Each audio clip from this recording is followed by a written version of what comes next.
Let's contemplate today the concept that sounds in the political lexicon like a trumpet from beneath Jericho, but in the evangelical sense, like a soft whisper of the wind: independence. Today, Jesus still has a lot to say on this subject, and without a doubt, he does it with both seriousness and a smile or a wink. Let's start with a tweet Jesus made 20 centuries ago. "You will know the truth, and the truth will set you free."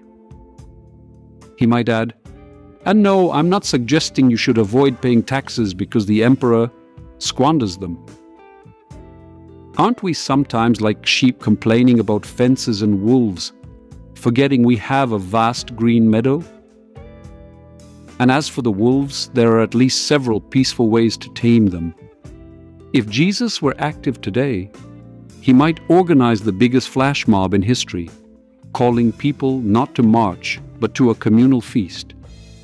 With a mere nod, he'd arrange bread, fish, and wine, and under the fireworks, he'd invite everyone to walk on water. And if asked about independence, he'd reply with a smile, "Render unto Caesar the things that are Caesar's, and unto God the things that are God's." Isn't it intriguing that the greatest revolutionary in history tells us to pay our taxes conscientiously? Freedom, according to Jesus, is not just the absence of trenches, but also the absence of iPhones at dinner. For where your treasure is, there your heart will be also. Aren't we sometimes more tied to our electronic gadgets than to our neighbors?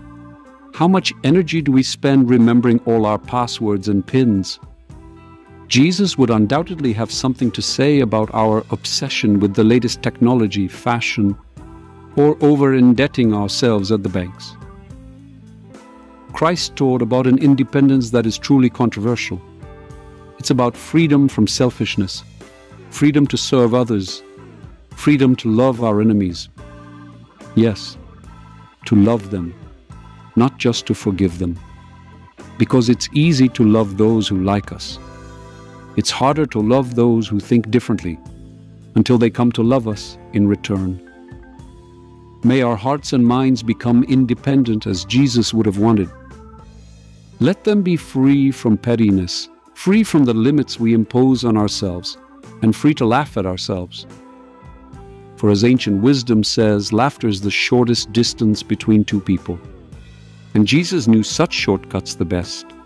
May God bless us all on this holy day.